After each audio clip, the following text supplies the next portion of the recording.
Hello everyone, my name is Pixlriffs and welcome back to the Minecraft Survival Guide. I hope you guys are having a great day. Today I have finally finished up the storage house and it's looking pretty great in here. I still had to make a couple of strange concessions to my usual design standards for the roof at the back here, which is not looking entirely the best thing I've ever built, but it's got space and it's all closed in now, which is the most important thing about this build. The main thing being that there was a big mountain back here, and the fact that this extra section at the back here, which underneath here contains the storage systems for all of our precious resources, the diamonds, emeralds, gold, and iron, meant that we had to extend the back of this out here. Either that or we had to bury it inside a mountain, which I wasn't too happy with. So in the end, we ended up with this, and I think it's looking pretty good. I've also started working on the storage system up here, and it's not really an automated system in the slightest. This is all manual storage, but we have lots of spaces here for chests where, much like the room below, we can have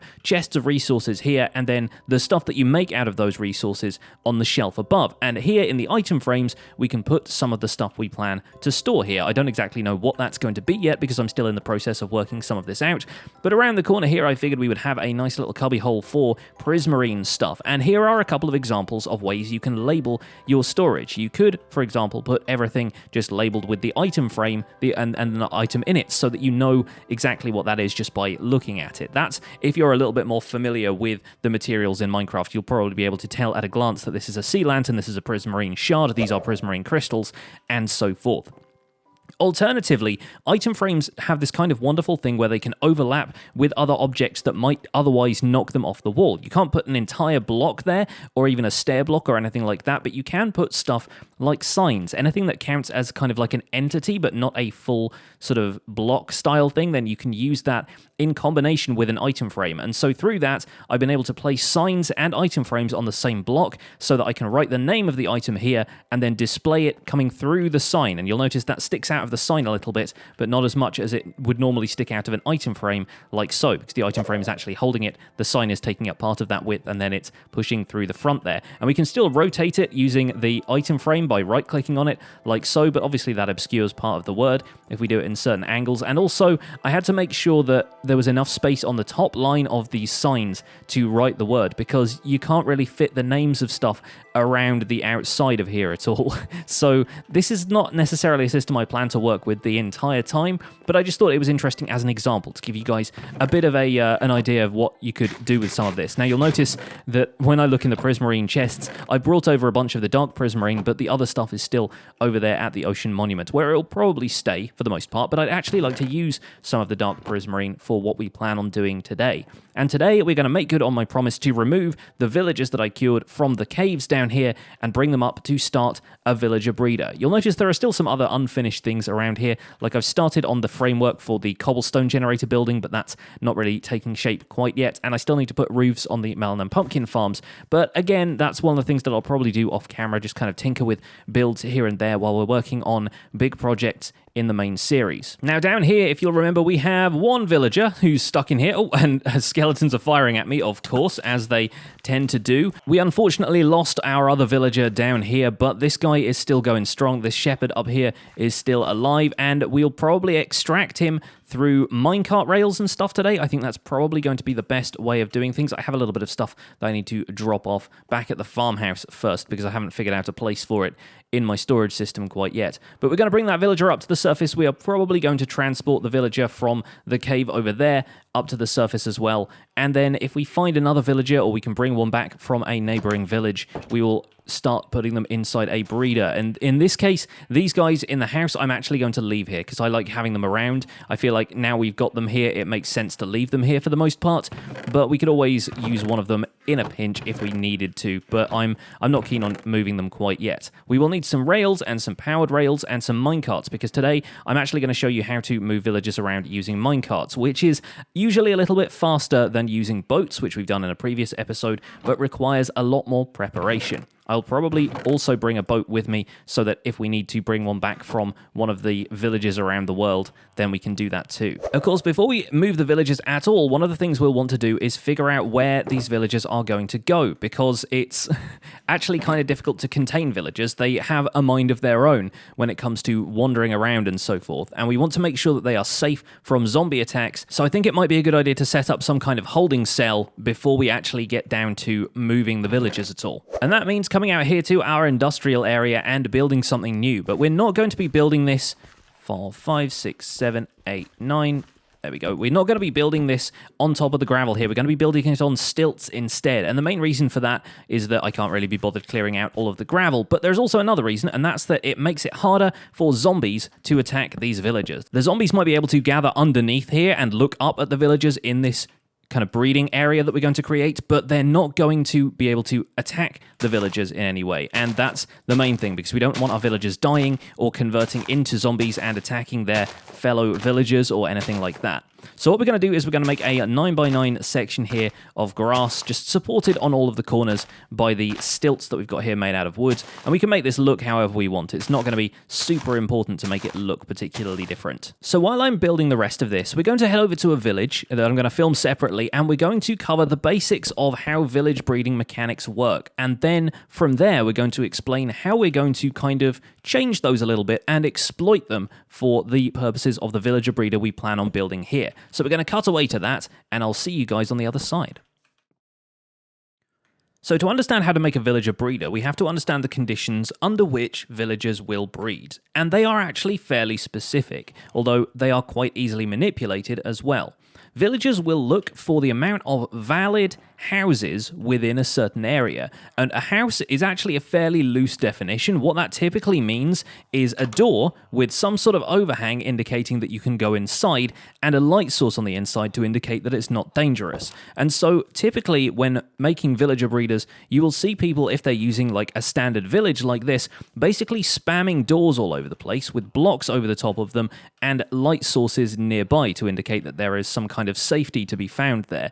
And when you're dealing with a regular village like this, it's typically all you need to do to create a bunch of doors just by placing them on existing houses, like so. Even just spamming them kind of out in the open will get these villagers in the mood to breed. And it's a little bit of a weird concept, but it's one that is actually fairly manipulatable. There are houses within villages that even lack doors, encouraging you to put doors on and see if the village population increases. The game's code will periodically check whether or not the number of villages is far below the number of doors, and I think it's something along the lines of you need 3 doors for every 1 villager. This could change, by the way. This is all very much subject to change in the next update, which is going to focus quite heavily on villagers and how they interact, so we could see some changes to this in future. But for now, in versions 1.13 and earlier, you will need probably 3 doors to every 1 villager you want. So if you want an absolute ton of villagers to spawn, basically just spam doors all over the place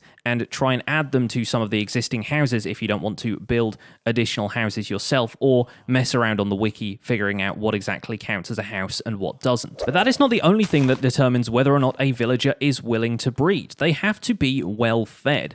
And for that, we require farms like this one. And farmers, you'll notice, will actually go around tending to these crops, digging them up and replanting them. And all of those items tend to get eaten up by the local villagers. The farmers will actually throw food to other villagers to make sure they are well fed. But it's something you can do yourself manually by holding some food in your hand and dropping it at the feet, one by one, of a nearby villager. Eventually, that villager will just pick the food up and it's gone into the villager's inventory, which is not something that you can access. So it's never exactly a precise science of knowing how much food a villager has been fed.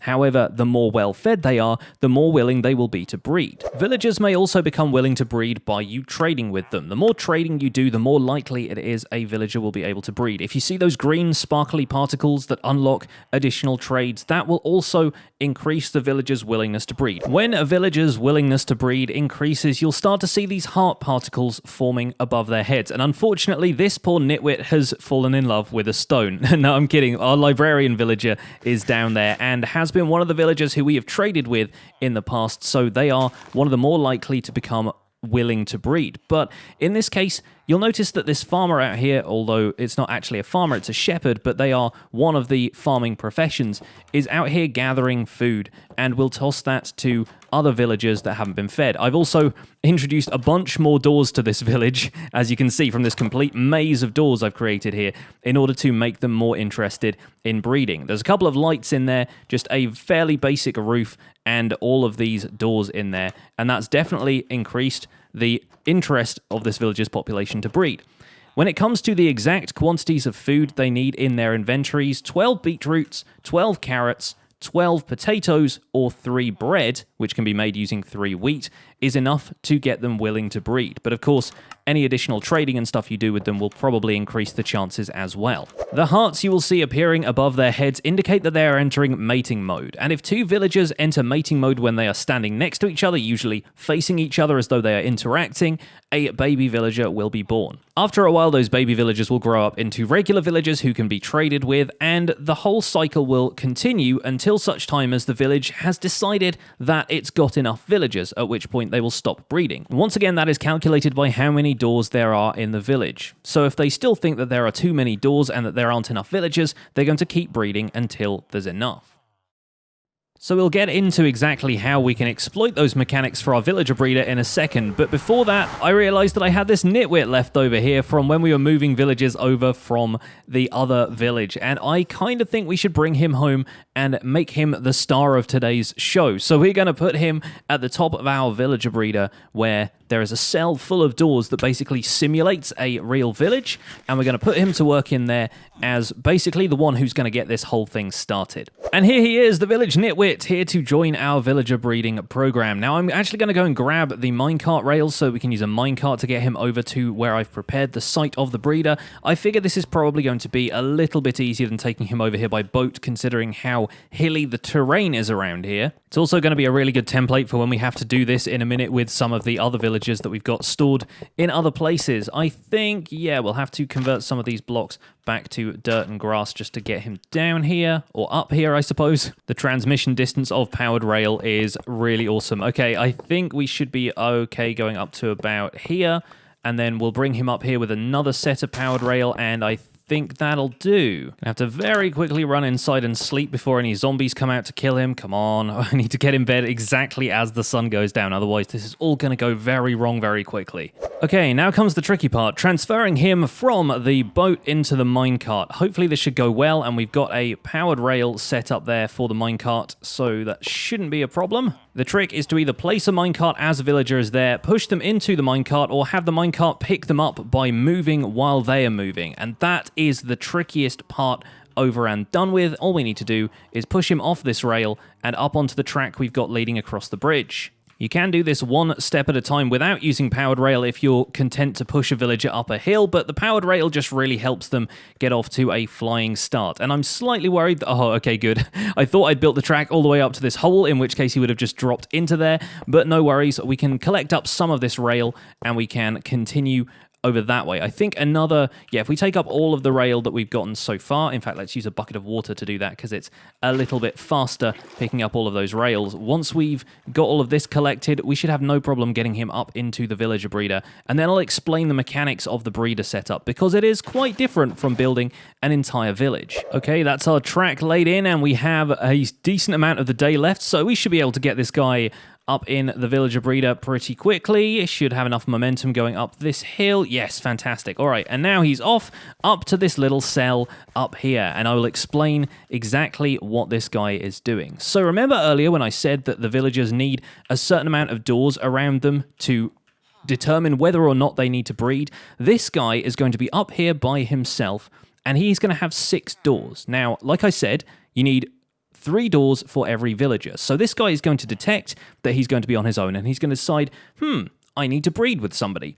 Unfortunately for him, there's going to be nobody up here to breed with, because he's going to be stuck here on his own. And I think it is still actually okay to leave him in the minecart. Cruel as that may seem, I think he's going to be a little bit safer that way. And I will very quickly find something that I can pillar up here with to get up onto the roof and make sure that the top of this is well enough lit that there aren't going to be any zombies spawning around the corners and messing with him. So there's a 3x3 cell up here with 6 doors in it, and one of the most important things here is that there is glass or sky access, at least, above the section that doesn't have any doors on, because this is what indicates that he is outside the doors, and this is what indicates the doors as kind of being an inside and a home. We'll probably need to put a lighting block in here as well. That will probably be a good idea, but there are a couple of torches in there with him, so nothing should spawn in there either. And this guy is essentially going to broadcast a signal to the other villagers that it's time to breed. And the other villagers are going to be here in this cell 6 blocks below this guy. And that is very important because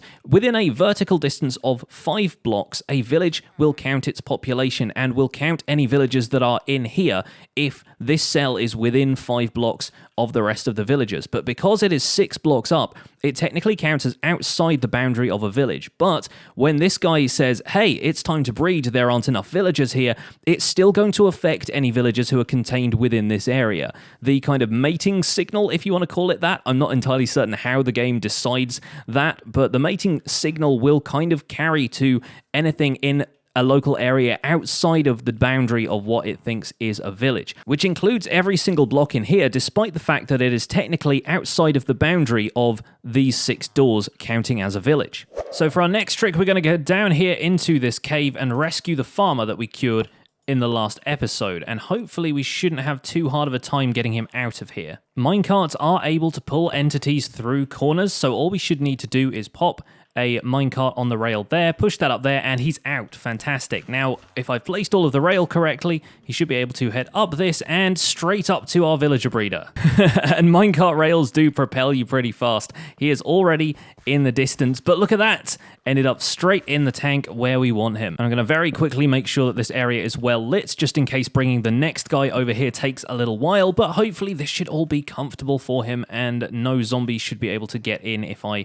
block this up momentarily. So now, with a little bit of off-camera work, I have transferred Patient Zero into this little holding cell and closed this up. And the ideal is going to be to put a couple of lights in the roof and just put a roof on it in general, because, yeah, this place is going to need to stay incredibly zombie-proof if we don't want these guys getting hurt in any way. And believe me, we don't, because the next stage is for them to breed. Now, like I said in the section where we were over at the other village, for them to become willing, they need to have food in their inventories, and we need to do a little bit of trading with them. So to create the ideal trading conditions, we probably need to get them out of these minecarts so they can move around. And if there are any zombies in like the nearby caves, they're probably going to want to walk away from them. So we should probably at least make sure some of the nearby caves are lit up so that these guys don't end up pathfinding into separate corners and not talking to each other. But we want to do a little bit of trading with them, and we want to set up a field here that the farmer villager, or at least the villager with the brown coat, is going to be able to till. Now, you'll notice that the water here is hydrating because this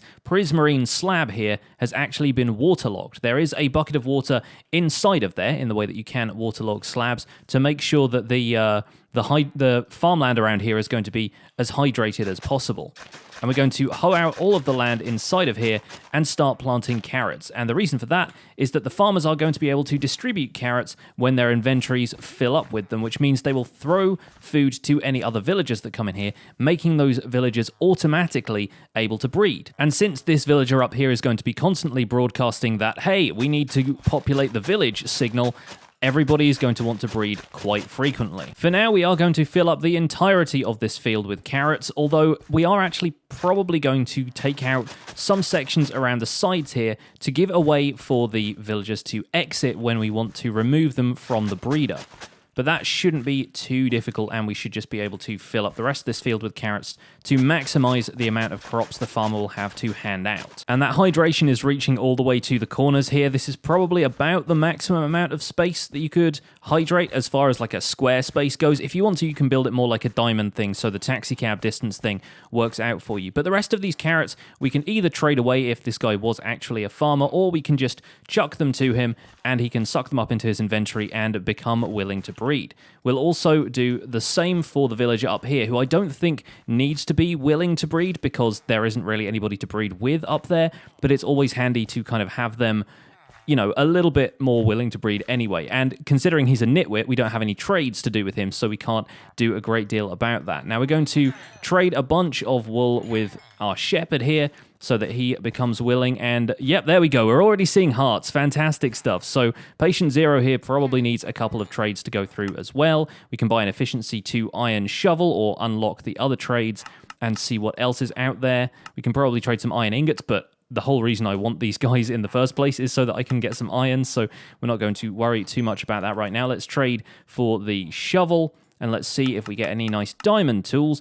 Oh, that's not a bad pickaxe. Unbreaking 2, efficiency 2. Yeah, that's actually not a bad trade for a diamond pickaxe. Oh, and it looks like they are about ready to mate. Well, I'll give them a bit of privacy, but we're going to hang around in here until the two of them produce a child. And the child is a nitwit. Oh dear. Well, at least nitwits can breed, so that's 100% fine, but there we go. These two have now mated, and they will probably be unwilling to mate again for a little while, but once their inventories start filling back up with the vegetables that are growing around here, and they will continue to grow and be harvested by our shepherd here, then they should be able to reproduce again, and not to mention that all of their offspring will be able to reproduce as well, which I know is a little bit weird, but believe me, that's how animals work in Minecraft, and that's how villagers work in Minecraft as well. So don't worry too much about the genetics side of things. Just think that we are going to be filling up this area with villagers. Now, it's worth noting that as it is right now, these villagers will breed infinitely, and they will never stop until this entire place is completely full of villagers, and that can potentially be a problem, because if this place fills up with villagers, there are going to be a whole lot of entities here, and that can really lag out your world. It could lag out your client and so forth when you're logged in, and it's really going to be a problem if we just let them breed infinitely. So the way you can mitigate that is by setting up a set of blocks, either like piston powered or just by placing them on top of this glass here to prevent sky access from this guy, because even though there is glass here, it doesn't count as it doesn't count as a barrier to the sky light coming in. So with the blocks over the top of this, it's going to remove the skylight access, and that means the villager here is no longer going to be putting out that, hey, it's time to mate signal. We don't have to worry about that right now. In fact, it's probably best if we leave this off completely until the villagers have bred up a bunch of folks down here, at which point we can turn it off. But in the long run, it might be a good idea to set up a system which blocks this at the pull of a lever or press of a button or something like that, so that we can turn the villager breeder on and off whenever we want to. But the villagers don't pass on their professions to their children or anything, so we are going to end up with all different types of villagers, completely separate from the shepherd and toolsmith professions. We're going to end up with nitwits, librarians, cartographers, probably a lot of cartographers knowing my luck in this series, but any kind of villagers you can name, we'll end up getting them out of this breeder eventually. And that can actually be a really good way of farming your way through villagers until you find ones with adequate traits. If you don't get lucky early on in the game to find a mending villager the way I did, you will probably get your first mending villager from breeding villagers in a situation like this. And there are lots of different villager breeder designs out there. Don't think this is necessarily the definitive infinite villager breeder, because there are lots of different ones out there, and some of the more modern ones, the ones that have been developed a little bit more recently, don't even use this field of vegetables at all. They have villagers maybe farming carrots for them elsewhere, and they just have the two breeding villagers stood on like a single block in the middle of all of this, and so they basically don't have anywhere else to go. But I like having these guys able to roam around and breed freely when this place starts to fill up a little bit more, and this will be a good start for our villager breeding program. Now, they should be safe from zombies up there, but like I said, I'm probably going to try and light up some of these caves off camera, and I'm going to put a roof on the top of this thing so that they are nice and safe. But one last thing before we wrap up today's episode, and it's about this cell full of doors that we have floating over the top here. As I mentioned, that has a 6-block distance between it and the farm field here, so that the villager up there doesn't necessarily count as the same village down here. But from those 6 doors, it will actually search out in different directions in about a range of 64 blocks. That is the maximum kind of outer limit of what it expects to find with a village from the village center, which is actually kind of in the middle of those doors there. So one thing to note, if you notice your villager breeder isn't quite working right, is that if you have any doors within 64 blocks of it, around that level, like between the kind of 5 above and 5 below vertical distance of this box, it may cause problems for this, and it shouldn't do, because the villagers inside the breeder are still technically going to be on the boundary of what's considered like the range of the village. But in case your villagers and your breeder stop breeding or start acting weirdly, just take note of where you've placed the doors in the local area and make sure that they aren't looking to try and get into those doors in some way. But that is going to be it for this episode of the Minecraft Survival Guide. Thank you so much for watching. My name has been Pixlriffs. Don't forget to leave a like on this episode if you enjoyed it. Subscribe to my channel if you want to see more, and I'll see you guys soon. Take care. Bye for now.